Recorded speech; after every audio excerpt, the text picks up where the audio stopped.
안녕하세요, 뮤즈랜드입니다. 이제부터 스트링 편곡에 대한 강의 본격적으로 시작합니다. 앞서서 알려드릴 건 저의 스트링 편곡 강의는 클래식에서 쓰이는 스트링 편곡법에 기반을 두고 있습니다. 그런데 클래식 오케스트라에서 하는 스트링 편곡을 어떻게 우리가 가요에 접목을 시킬 건지 그 점에 중점을 두고 강의를 하겠는데요. 클래식 화성학을 배우지 않은 분은 좀 어렵다고 느껴질 수도 있는데요. 최대한 쉽게 이해할 수 있고 실제로 가요 편성할 때 쓰이는 스트링 편곡법에 대해서 현장에서 가장 실용적으로 쓰일 수 있는 그런 방법에 대해서 강의를 하려고 합니다. 그래서 클래식 화성학에서는 가장 중시하고 있는 이런 내용들은 아예 글자로 적어 놨으니까 이걸 꼭 외우라는 건 아니고요. 하다 보면 외워지겠지만 여기 써놓은 내용들을 보면서 편곡을 하겠습니다. 먼저 멜로디가 이렇게 있고 그 다음에는 코드를 이렇게 깔겠죠. 코드를 깔면 이제부터는 현악 합주에서 주로 멜로디를 담당하고 있는 바이올린 1 이 선율을 제일 먼저 만들 거예요. 대개 발라드 편곡에 있어서 스트링은 화음을 쭉 깔아주는 그런 패딩의 역할을 제일 많이 합니다. 그래서 패딩을 기반으로 해서 편곡을 진행할 거고요. 멜로디가 비는 구간이 있을 때 대선율을 넣어서 그 비는 구간을 치고 들어갈 수 있는 대선율 멜로디를 만들 거고요. 그러면 바로 시작해 보겠습니다. 여기 이 구간은 2절 후렴 부분이고요. 스트링이 가장 크게 나오기 시작하는 부분입니다. 그리고 후렴 시작 부분에서는 첫 박에 빵 하고 터져주는 그런 맛을 내고 싶어요.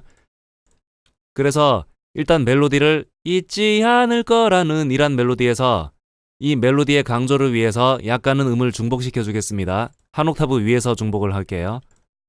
그러면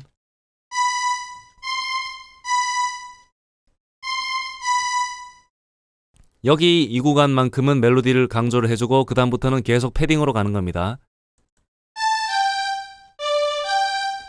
그 다음에 스트링 멜로디를 짤 때 일단 전체의 그림을 먼저 생각을 해야 돼요. 제가 지난 시간 오리엔테이션 때도 언급을 했는데요. 음역을 아껴서 써야 됩니다. 후렴에서 터져주는 효과를 내기 위해 처음부터 높은 음에서 시작을 했죠. 그러고 난 다음에는 서서 이렇게 하강하는 패턴을 그려줄 거예요. 그랬다가 점점 이렇게 상승을 해가지고 분위기를 고조시키는 그런 그림을 그려보겠습니다. 일단 이런 기본 구상을 먼저 하고 시작을 하는 거예요. 그 다음에 이 부분은 약간씩 하행을 하는 그런 패턴을 그릴 건데 코드를 보니까 E 마이너가 되어 있네요. 그리고 멜로디는 파샵 미 됐으니까 이 보니까 파샵 미라는 부분이 E 마이너 코드로 보면 9 텐션 음이죠. 9 텐션이고 E 마이너 루트고 그대의 약속하는 부분인데 여기도 좀 스트링으로 강조를 주고 싶은 생각이 드네요. 그래서 똑같이 가겠습니다. 이렇게 해놓고 그 다음에 보니까 한국식 발라드에서 자주 쓰이는 기법 중에 하나가 있는데요. 이런 코드 진행이 있습니다. 사운드를 들려드리면요.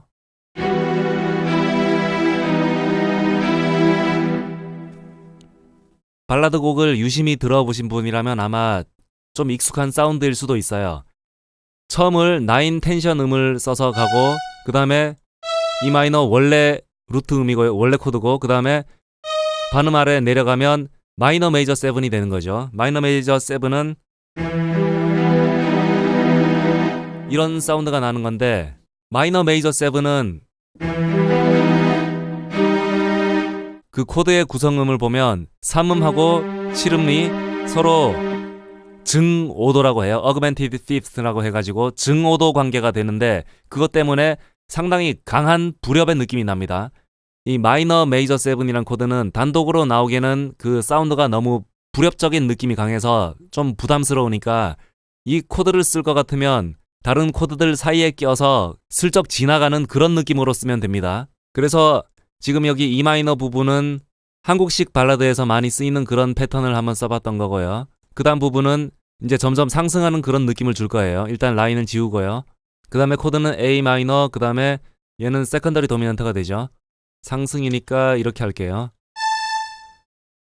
패딩으로 쭉 깔아주고 왜 패딩으로 깔아주기로 했냐면 멜로디가 따단 우리가 다시 오늘 우리가 다시 이렇게 계속 진행을 하고 있는 그런 패턴이기 때문에 상대적으로 스트링 파트에서는 크게 움직이지 않고 멜로디를 뒷받침할 수 있도록 패딩으로 갈 겁니다.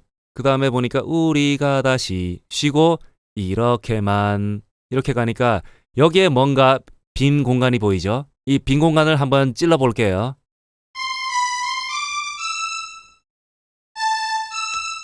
높은 음으로 한번 이 빈 공간을 찔러주는 겁니다. 그 다음에 이렇게 만나요 가고 그 다음에 단 한 번 이렇게 가는데 지금 보니까 후렴에서만 보자면 1, 2, 3, 4마디가 됐죠. 제가 발라드 강의 맨 처음에도 말씀드렸는데 4의 배수가 되는 그 마디는 필인을 할 수가 있는 마디다라고 했어요. 그러면 필인을 넣을 때 어디에 넣으면 좋을지를 한번 볼게요. 일단 전체를 다시 들어보겠습니다.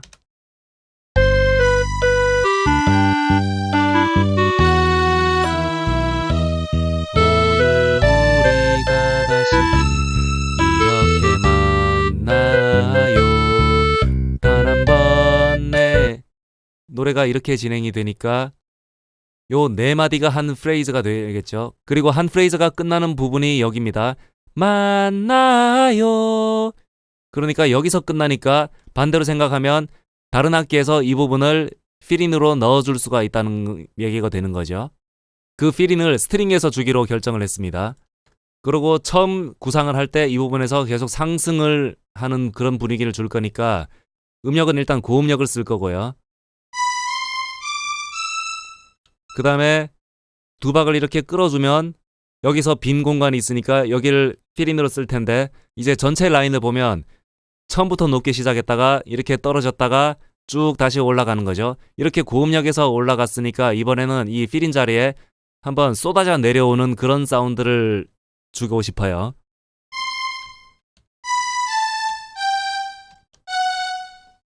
미, 돌, 도시라, 솔, 피. 고음역에서 쏟아지는 형식으로 지금 여기 16분 음표가 들어가는 그 필인을 넣고 이 위치는 마침 여기 멜로디가 쉬고 있는 구간이 되는 거죠. 쉬고 있는 구간에 이 쏟아지는 음형을 찔러 넣는 겁니다. 원래 저는 스트링 편곡할 때 이렇게 바이올린 1을 지금 후렴 부분을 하고 있죠. 후렴을 이렇게 시작을 했으면 바이올린 1을 후렴의 끝까지 이렇게 다 그립니다. 이 곡의 후렴 부분은 여기서 끝나요. 나 그대와 하는 부분에서 후렴이 끝나는데 그러니까 바이올린 1을 사실은 여기까지 멜로디를 다 그리고 그 다음에 악기로 가야지 맞는 거예요. 그런데 강의를 위해서는 이렇게 다 보여드리는 것보다는 이 한 단락별로 끊어서 그렇게 보여드리는 게 더 나을 것 같아가지고 일단은 그러면 네 마디만 일단 바이올린 1을 완성을 해놓고 바로 첼로로 들어갈게요. 일단은 제일 쉬운 방법을 하자면 코드 보고 그대로 가는 겁니다.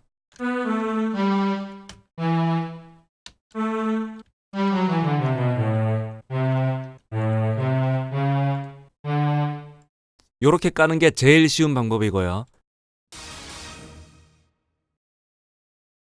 사실 스트링 편곡을 한다는 거는 이미 다른 기본 악기가 깔려 있다는 걸 전제로 합니다. 무슨 말이냐면 4리듬 악기 중에서 최소한 베이스하고 드럼은 있어야지 되는 거예요. 베이스하고 드럼이 그 곡 전체의 뼈대를 먼저 잡아주고 그걸 기반으로 해서 바이올린 1이 들어가고 그 다음에 첼로가 들어가는 게 사실 편곡에서 순서라고 볼 수가 있습니다. 그래서 이 베이스는 스트링 파트가 들어가기 전부터 이미 제가 다 완성을 해놓은 라인이에요. 이 첼로는 기본적으로 베이스하고 옥타브 사이를 유지하면서 그렇게 가는 게 원칙인데 코드 따라서 첼로를 기본적인 배치를 했다면 그 다음에는 베이스하고의 관계를 한번 살펴볼 필요가 있어요. 그러면 이렇게 첼로는 기본적인 음만 찍어 놓은 상태에서 소리 먼저 들어볼게요.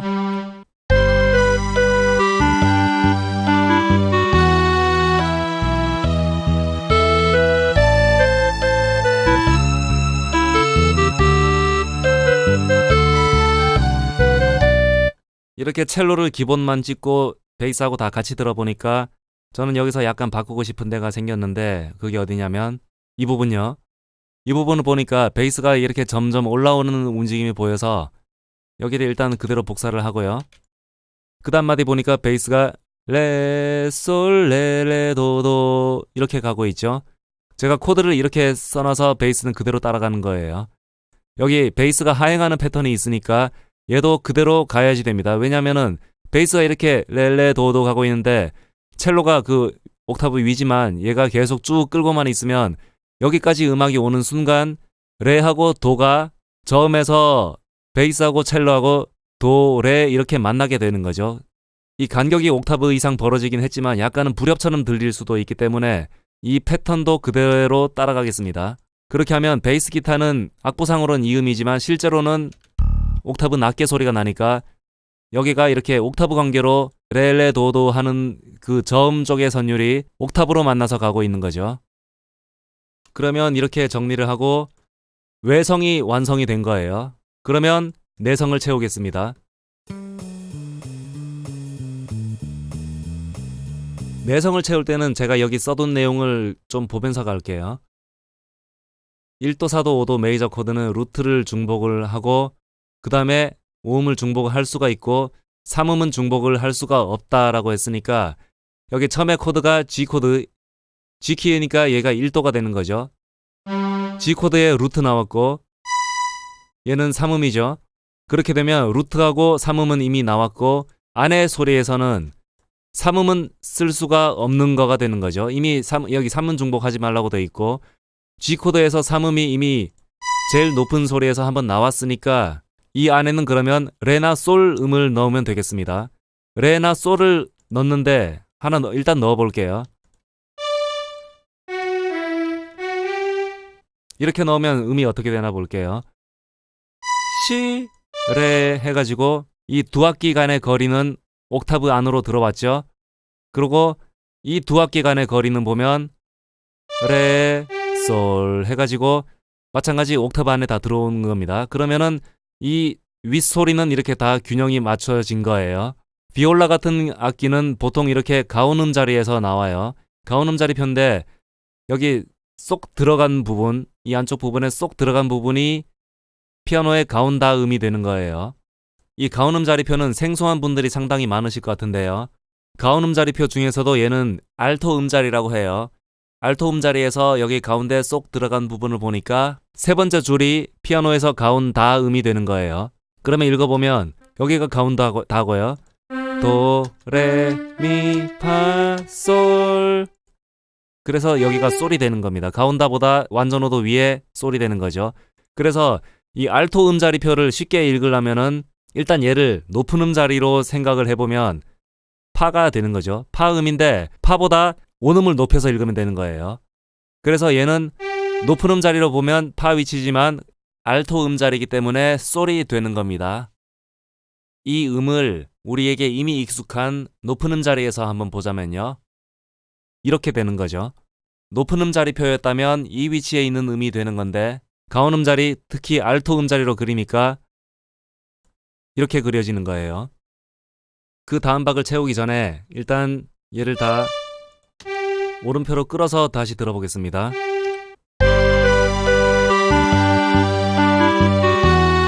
이 자체로도 사실은 큰 문제는 없어요. 클래식 화성학에서도 말하는 그 법칙들 다 지켜서 음을 다 쌓은 거기 때문에 아무 문제는 없는데 지금 이렇게 해가지고 들어보니까 바이올린 원 혼자 이렇게 멜로디처럼 나오고 있죠.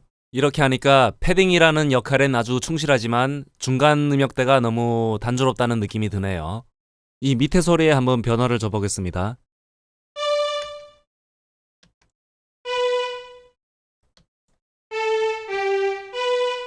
여기서 딱 만났던 소리가 도시 하고 바이올린 1이 쭉 끌어주고 있을 때 이 끌어주는 사이에 바이올린 2가 이렇게 치고 들어오게 되는 거죠. 그 다음에 비올라도 한번 볼게요. 바이올린 1은 멜로디가 이렇게 점점 내려오게 했고 그에 따라서 바이올린 2도 이렇게 내려왔고 비올라도 똑같이 한번 해볼게요.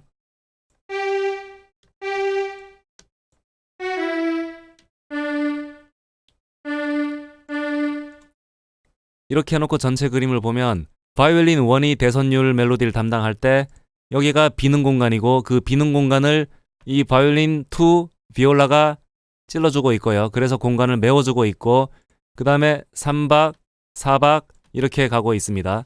그리고 화음 구성을 보면 3, 4박에 와서는 솔, 시가 계속 끌고 있는 박이니까 여기에 소리가 있는 거죠. 솔, 시, 레, 솔 해가지고 솔, 시, 레, 솔 맨 처음에 얘기했던 이 규칙을 다 지키면서 가고 있는 거죠. 근데 이 규칙을 너무 그렇게 칼같이 지켜야 된다라고 하는 그건 또 아니에요. 듣기 좋은 사운드를 만드는 걸 더 우선하기 때문에 어느 정도 참고는 하되 너무 그렇게까지 너무 철저하게 지킬 필요는 또 없다고 생각을 해요. 다만 왜 얘를 참고를 하느냐면 스트링 만들면서 굳이 이런 법칙 다 지키지 않고 그냥 피아노 치듯이 왼손으로 화음을 쭉 깔아놓고 오른손으로 스트링 멜로디를 만들어도 우리가 듣기에 좋으면 좋은 곡이 될 수 있는 거니까요.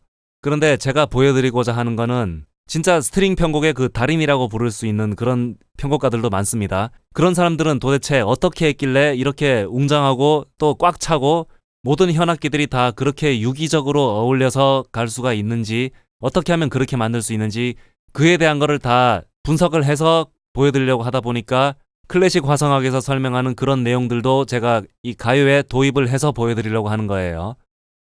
그 다음 부분 E 마이너 보겠습니다. 바이올린 1 먼저 이렇게 만들어 놨죠. 그리고 소리를 들어보면 이렇게 가고 있는데 얘 혼자 이렇게 놔두면 좀 사운드가 약할 것 같아요. 그래서 얘를 그대로 붙여보고 그 다음에 옥타브를 중복을 시켜서 또 들어보면 아까보다는 좀 더 두꺼워졌죠. 이 스트링 멜로디 파미리미 하는 게 좀 더 두껍게 들려서 이렇게 할 수도 있고요. 저는 이 멜로디를 그대로 살리면서 이 자체로 또 화음감을 주고 싶습니다. 그래가지고 어떻게 할 거냐면 얘가 스트링의 주 멜로디가 된다면 얘는 그 아래 6도 화음이 되는 거죠. 6도나 3도는 아주 완벽한 화음의 울림감을 나타내줄 수가 있기 때문에 이렇게 해놓고 또 들어보겠습니다.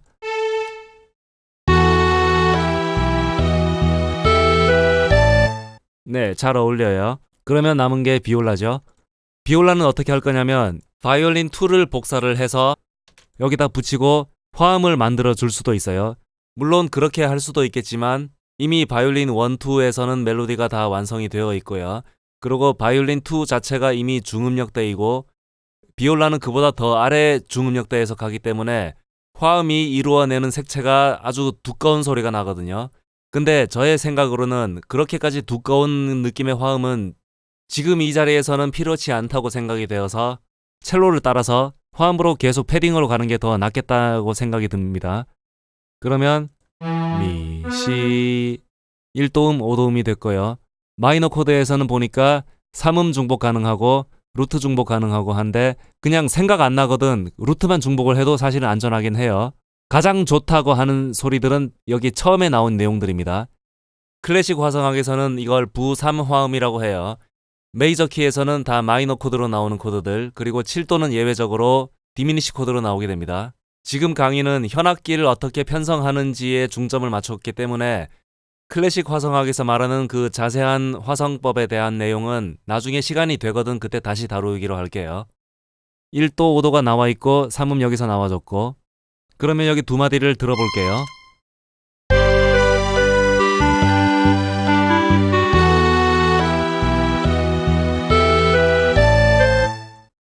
이렇게 비올라가 차라리 여기를 첼로처럼 쭉 패딩만 해주고 있을 때 오히려 이 바이올린 1에서 썼던 대선율 멜로디가 더 잘 들리고 바이올린 2에서는 그 아래 6도로 가주니까 화음감도 붙은 채로 더 이 멜로디가 잘 들린다는 걸 알 수가 있습니다. 그럼 다음 마디에 대한 얘기는 다음번 강의에서 계속하겠습니다. 감사합니다.